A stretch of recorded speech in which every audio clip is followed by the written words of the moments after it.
Hello and welcome back to another daily Bible reading. Mm-hmm. We are in Matthew chapter 13 today. The parable chapter. Right? With the Kingdom parables. Kingdom parables. And this is Jesus' third, as we'll say, great discourse. At the end of these discourses, you have these sayings. It says, when he finished these sayings. Yeah, Matthew has These 5 of teachings, those. 5 of those. And so we are in the third of that. First one, Sermon on the Mount. We're in the middle of them. First was the Sermon on the Mount. Second was the missionary discourse. And now we've got the kingdom parables, which comes at the cusp of verse 50 of chapter 12. Who does the will of my Father in heaven is my brother, sister, and mother. So he's going to be giving us a somewhat cryptic way of getting into what does that look like. Well, so those who are part of Jesus' family are also those who are also considered a part of the kingdom. When we're raising our children, we encounter things all the time that they don't know what's going on. But they trust us and we work it out and they move on. If we're in the kingdom and something hits us a weird way, which it should at times, because we're not born with all this inside our heads, but we're gonna figure out what it means. We're not gonna just go off on our own tangent or what we prefer. We're gonna honestly, truly want to know what's up with this. And I think this is kind of getting us really what Jesus has been doing is constantly comparing those who receive him, those who reject him, those who receive him, those who reject him, right? 2 roads, 2 trees, 2 gates. The Pharisees have one way of looking at things. Jesus has another. The disciples are kind of confused. Who are we to follow? And here's the real deal stuff. And it's very pertinent today because this is how kingdom business needs to be pursued. Yep. All right. All right, you ready? Yep. That day, Jesus went out of the house and was sitting by the sea. Large crowds gathered to him, so he got into a boat. He sat down. The whole crowd was standing on the beach. And he spoke many things to them in parables, saying, and let's just look at parables. Sometimes we do the Greek thing, which is not wrong necessarily, cast beside, which is true, earthly, heavenly, that kind of thing. In the Old Testament, it had a bit broader meaning than that, though essentially it dealt with the same thing. How do we deal with spiritual things by looking at them through the things that we understand? Yeah, and remember, especially a lot of these people are illiterate. You're not, we sometimes go into parse words and start taking, they're just looking for images. That's right. Everyday common things they can relate to. Exactly. And see, oh, I get that because I am that. Or That could even work today. I don't know. Call me crazy. Okay. So he spoke to them in parables, saying, the first one probably the best known. Yeah. And there are 2 of them he's going to explain, and we're going to let him explain them. Yep. Behold, the sower went out to sow. As he sowed, some seeds fell beside the road, the wayside, and the birds came and ate them up. Others fell on the rocky places where they did not have much soil. It's not what you think, but we'll talk about that. And immediately they sprang up because they had no depth of soil. Those of you with septic tanks can relate to this. But when the sun had risen, they were scorched because they had no root. They withered away. Others fell among the thorns, and the thorns came up and choked them out. And others fell on the good soil and yielded a crop, some 100-fold, some 60, some 30. He who has ears, let him hear. So if you were just hearing this without his explanation, there's several different possible meanings if you're not in tune with Jesus and what he's been doing and what he's been saying this whole time. No, you might be like, what? Because people are starting to now either reject him or accept him. Right? We're going to have at the end of this chapter a prophet not being accepted in his own home. He's going to explain really what we're going to see is why some people accept, why some people reject. It has nothing to do with the message. And this is gold to understand this. It really is. Well, especially with a lot of evangelism, because a lot of times we get discouraged. Sometimes we're doing something wrong. We need to do better. No, now we may have failed. We may have to do better if we do wrong. We're really messing it up. But it's not all on us. No. In fact, God, as I understand it, gives the increase. Absolutely. All right. So an explanation before we get to the explanation of this particular parable. And the disciples came and said to him, "Why do you speak to them in parables?" Jesus answered them, "To you it has been granted to know the mysteries of the kingdom of heaven, but to them it has not been granted. For whoever has, to him more shall be given, and he will have an abundance. But whoever does not have, even what he has, shall be taken away from him. Therefore, I speak to them in parables, because while seeing, they do not see, while hearing, they do not hear, nor do they understand. In their case, the prophecy of Isaiah is being fulfilled, which says, you will keep on hearing, but you will not understand. You will keep on seeing, but you will not perceive. For the heart of this people has become dull. With their ears they scarcely hear, and they have closed their eyes. Otherwise, they would see with their eyes, hear with their ears, understand with their heart, and return, and I would heal them. Let's just stop right there for a moment. Yeah. So this is essentially why he is teaching in parables. Yeah. And he quotes from Isaiah, and he's quoting exactly from Isaiah's commission when after Isaiah says, "Here am I, send me." He says, "Okay, let's do it." He says, "Okay, I'm going to send you, but I'm sending you to a people. You will preach to them, you will prophesy to them, but they will not hear. Though they'll hear, they won't understand. They'll know, but they won't follow." And the point being, what Jesus is saying is, in quoting from Isaiah, I have spoken to them plainly. They don't get it. So the parables is only going to be for those who are willing to hear. And what we're going to see as we keep reading, those who have good hearts and those who are in the kingdom, they don't always understand the parable. That's the thing. It's not saying that one person will understand it, one person won't.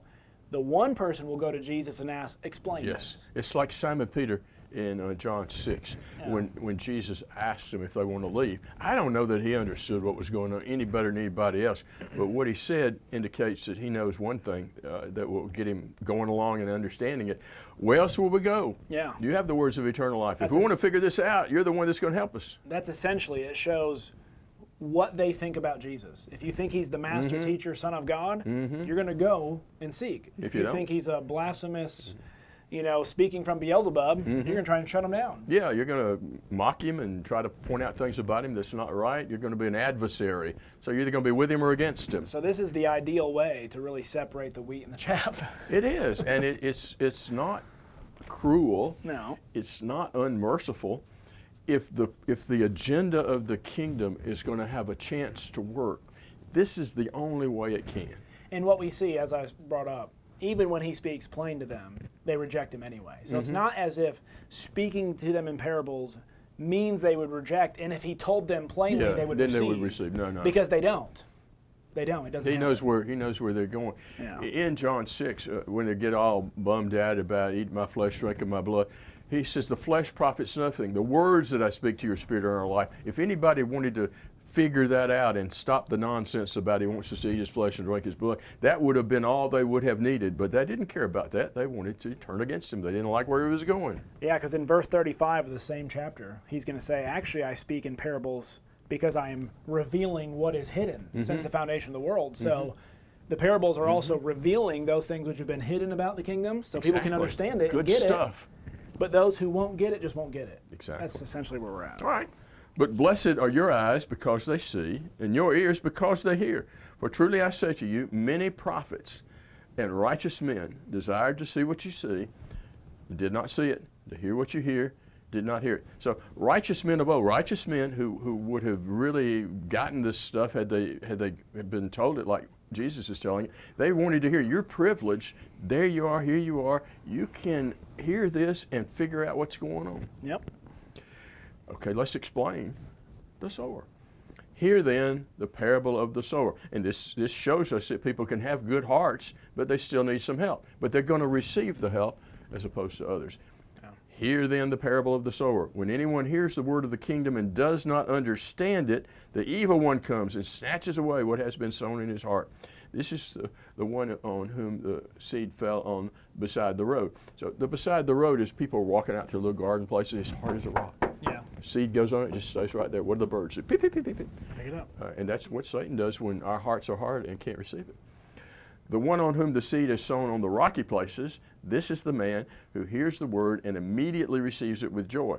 Yet he has no firm root in himself, but is only temporary. And when affliction and persecution arises because of the word, immediately he falls away. So this is not like there are a bunch of rocks out there. This is a sheet of rock, and there's a thin layer of soil.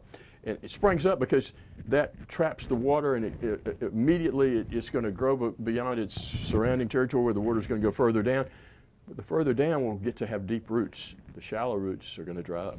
Yeah. I see that. I see this too many times, and this is one of the most discouraging ones. Someone comes, receives the gospel, is in it, and then 2 weeks later you never see him again. Right, because their ability to go deep, they have already said it's only going this far. Yeah. And that's not enough to withstand life. Life's No. pretty intimidating and difficult at And times. once again, this seed is all about your trust in God, not how much Bible knowledge do you have, how much this. It's about how much do you love God, trust God, trust that Jesus Open to Him. is the Messiah, and that your life is transformed Yes. from this seed. That is the bottom line. Other things are nice, they can help, but if we don't have this, nothing else really matters. Nothing. And the one on whom the seed was sown among the thorns is the man who hears the word, and the worry of the world and the deceitfulness of wealth choke the word, and it becomes unfruitful. We see that, do we not? And we're all subject to having that happen if we're not careful.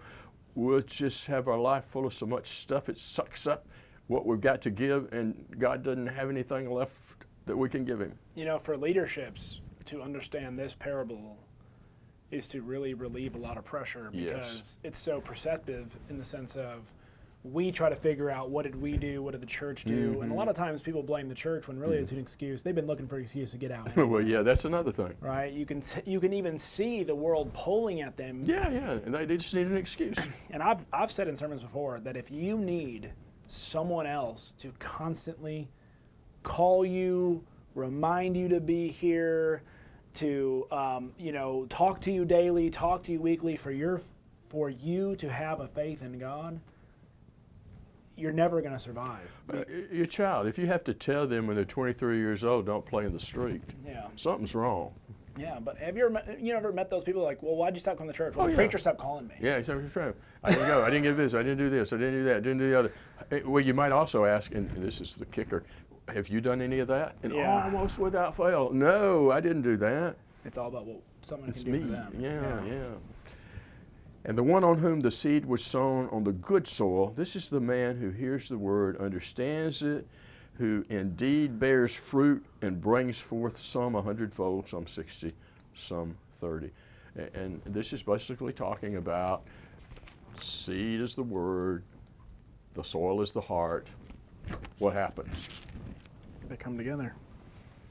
So we're going to have another one that he's going to explain to us. Yeah. Now, just make a few comments about this. When we go out, our job is not that we shouldn't try to do it skillfully and this and that, but our job is to make sure it gets out there, that people have a chance to have it touch their heart.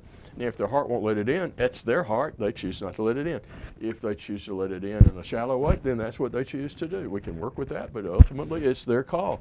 If they want to let their life get all crowded up with all kind of things where they don't have time for God anymore, we can only do so much. It's their heart's decision. But if they want to let Jesus in and just, you're the man, I'm listening to you, you're my Lord, let me know what I need to do, then we're going to have success. And I've seen soil change. Yes. In the sense of someone started off with very shallow soil. They were in, they were out, and then maybe years later, the remnant of that seed never really left. No. And now they're on a better foundation. They've lived life, or they really need God. They're in a moment of need, and they're better ready to accept the gospel. So just because someone may fall into these at one moment, it doesn't mean they can't change in their heart.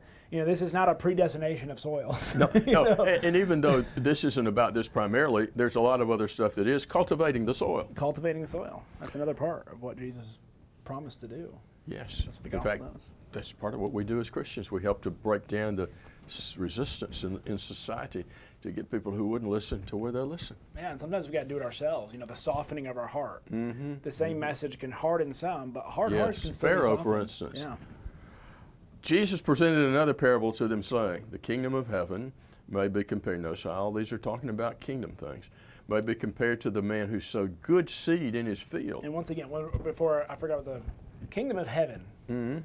Heaven is just talking about where it is from. Yes. A lot of times we think of kingdom of heaven as in the kingdom that will be in heaven, but he's speaking about a kingdom that these people will live while they're on where earth. God rules in their heart. Yes, and it's from heaven, meaning, or of God, it's the same thing, but Matthew uses one that, as we looked at the very beginning, Matthew's really the only one who, out of the 36 times he uses kingdom of something, he uses kingdom of heaven 97% of the time. Mm-hmm. And one of the things with Jews is they wouldn't use the name of God all that frequently. He's accommodating himself to his bros, his fellow Jews, so they will not have that excuse. You're going to use so much of that, but it's wise to try to get ears open before you shut them. But at the end of the day, the ears are going to go where they go. This was an acceptable way to say kingdom of God. Yes.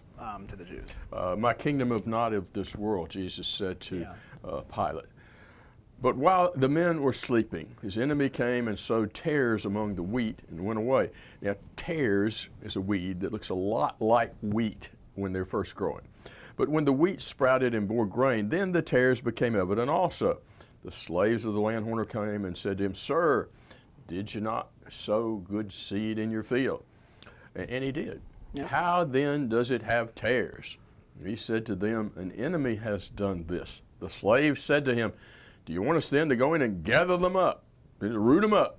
He said, No, for while you're gathering up the tares, you may uproot the wheat with them. Allow both to grow together until the harvest.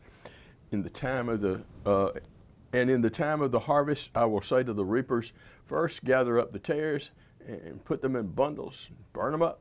Then gather the wheat into my barn. And before we try to explain this, Jesus is going to explain it, exactly what he means. So hold that in abeyance. Hold that. He's going to move on to a couple things, as Jesus tends to do. And Semitic guy that he is. He'll come back. You know, which goes the thing. If we were to do this, we would do this, then the explanation, because we're so linear. Yeah. We're Greeks. We ought to be Jews. Yeah. The mustard seed. Here's one. It's pretty easy to understand. All right, my turn to read. Oh, okay. You're going to get the easy ones, huh? Okay. Yep. He put another parable before them, saying, The kingdom of heaven is like a grain of mustard seed, itty bitty, that a man took and sowed in his field. It is the smallest of all seeds, but when it has grown, it is larger than all the garden plants and becomes a tree. So the birds of the air come and make its nest in its branches, and then behold another parable. The kingdom of heaven is like does he literally mean it's the smallest of all seeds? No.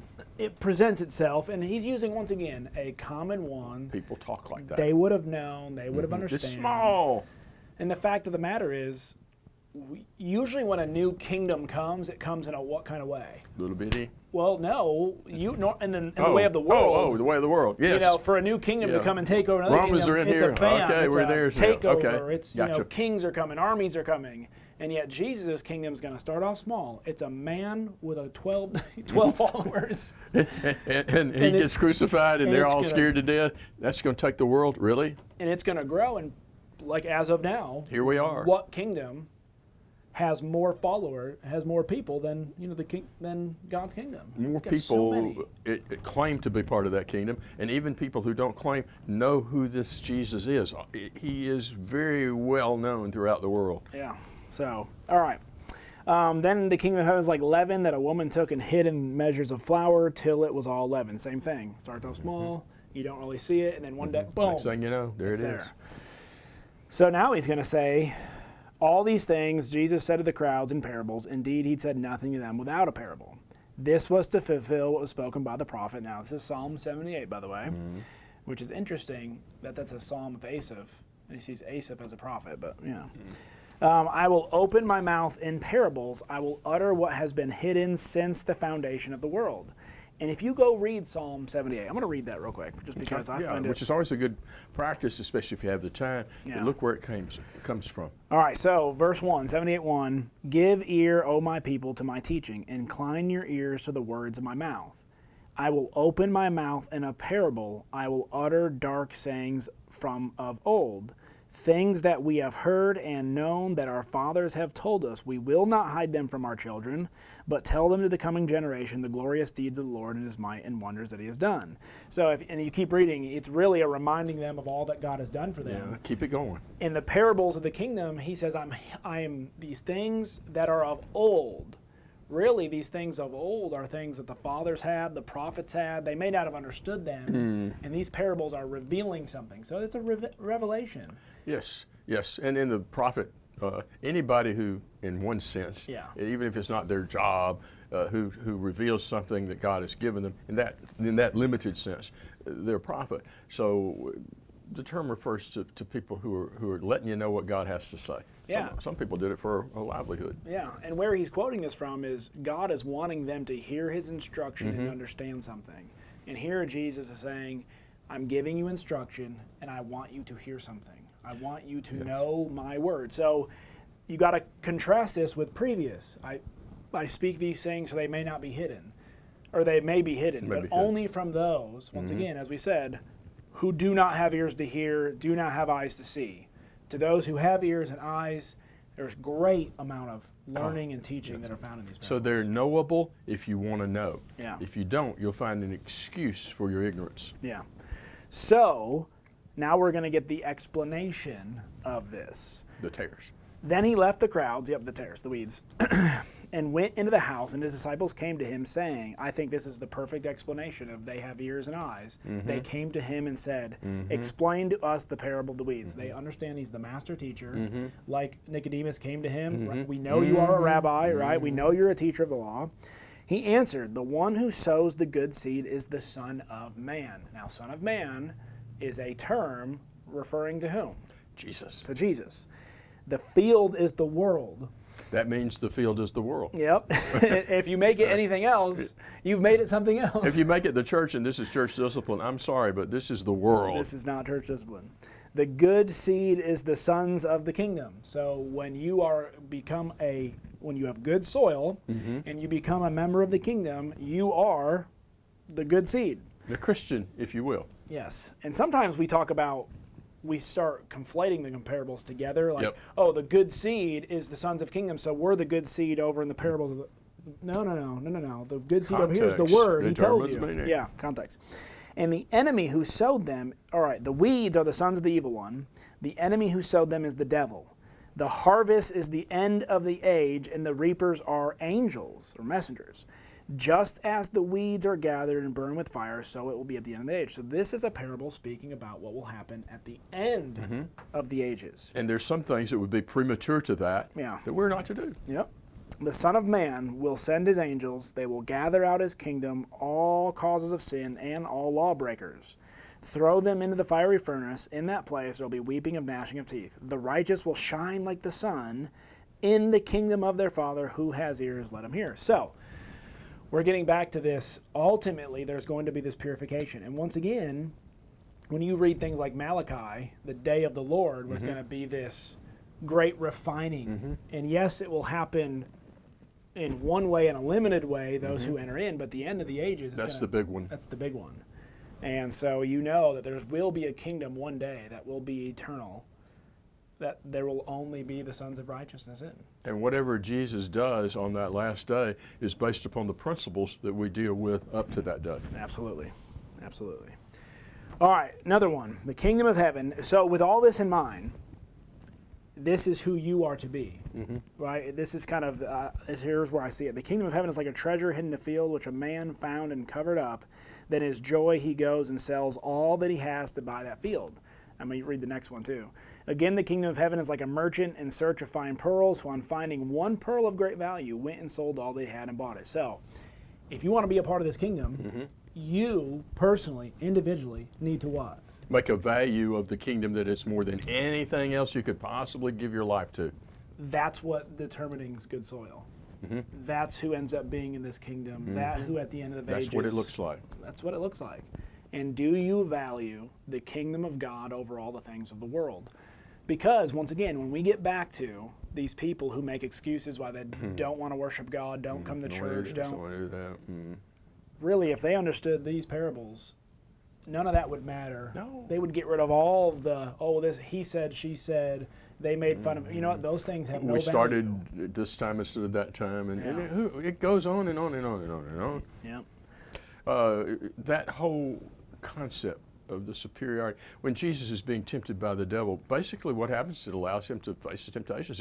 You don't have anything that means more to me than what I've got. And what God has promised me.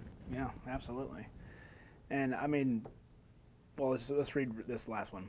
Again, the kingdom of heaven is like a net that was thrown in the sea, gathered fish of every kind. When it was full, men drew it ashore, sat down, sorted the good into containers, but threw away the bad. So it will be at the end of the age. The angels will come and separate the evil from righteous, throw them into the fiery furnace, in that place where there will be weeping and gnashing of teeth. So to me, these three sets of parables are very much like the other three. Mm-hmm. And it's almost like Hebrew parallels of them. Mm-hmm. He's saying the same thing in two different sets of parables. Yeah. But the fact of the matter is, if you want to be a part of it, you can be. Yes, it's doable. There are no excuses that can be acceptable. And at the end, when you're separated, or if you're separated, and you end up in the one you don't want to be, it's on you. It was your choice. Yeah, because it's worthy of value. It's there for you to purchase, in a sense. Put your faith in Jesus. Now, have you understood all these things? Yes. They said to him, yes. And he said to them, therefore, every scribe who has been or teacher who has been trained for the kingdom of heaven is like a master of a house who brings out his treasure, what is new and what is old. This new and old comes all the way back to what Matthew's been doing since really the beginning of Matthew. We've been talking about it. The fact that this old law, new law, a lot of times we only ever put them in opposition to each other. Yes, and there are things that are not going to match, but the essence of it is perfectly agreeable. Kingdom life under the old law and the principles in the two greatest commands are the same as in the new. It couldn't be anything else because God doesn't change. And that's where people get their hang up. Why does God expect them this and that? He really expecting the same thing. Now, different people being a nation, having a different purpose in life, have a couple different things they had to do. Window dressing varies. Well, and a lot of it, this ceremonial and sacramental, we still have it. It's just in Jesus. It's just all in Jesus. We've got a temple. Who's our sacrifice? Who's our temple? Who's our high priest? We have it all. It's just found in one person. Yes. Rather than all these other things. He's the king and everything. Priest. It's great. Wow. It's great letting him hold all those roles. It is. It takes some of the burden off us. All right, now 53 for the following, I think ought to be in the next section, but we'll read it because it's in this chapter and it's part of our daily But don't be Bible surprised if it doesn't get mentioned again. Yes. And when Jesus had finished these parables, that's when you know he's done with his previous section. Teaching section, yes. We are in the next groupings, okay? He went away from there. Coming to his hometown, he taught them in their synagogue, so they were astonished. Same thing at the end of the Sermon on the Mount. They were astonished. He said, where did this man get his wisdom and these mighty works? Remember, go back to, he says, I have something greater than the wisdom of Solomon. That is here. Pretty wise. It is not the carpenter's son. Is not his mother called Mary? Are not his brothers James and Joseph and Simon and Judas? They're basically saying, we know his origins. Yeah. Who does he think he is? But Matthew's been telling us his origins actually is Emmanuel. Oh, yeah. God with us from the Spirit. They are not all his sisters with us? Where then did this man get all these things? They took offense at him, but Jesus said to them, a prophet is not without honor except in his hometown and in his own household. And he did not do many mighty works there because of their what? Unbelief. That doesn't mean he couldn't have, but it wouldn't have served a purpose because they've already decided they don't want to deal with him. He doesn't, and that's the thing we got to understand. Miracles are not the end-all, be-all. They're not what you think they are. Even if you think, if I see one, I would believe, I have evidence, and the Bible teaches evidence otherwise. Oh, yeah. If you're not going to believe, you're not going to believe whether God comes down and you see a cloud descending. Or somebody, raised from the dead. One of the things about all of that is that when we get to Simon Peter's good confession. Yep. That's what we're building up to. Yes. After that, almost no miracles at all. Because by that time, there's been enough to establish what they need to establish, and they're starting to get in the way. Only one miracle left. The big one. The resurrection, which really is more about proving who Jesus is. Yes. And understanding that he truly has power over death and and eternal life. Not just death, but death and life. The empty tomb is enormous. Yeah. It's unique to Christianity in the way that it's empty. And the ascension is just the icing on that cake. Absolutely. All right, well, we're going to probably mention the end of 13 again in conjunction with the beginning of 14 for tomorrow's daily Bible reading, which we're recording Monday. But we'll change the calendar. Yeah, look at our little calendar. Yeah, it must be Tuesday, right? Must be Tuesday. All right. Well, we love you guys, Yes, we do. and God bless. Bye-bye.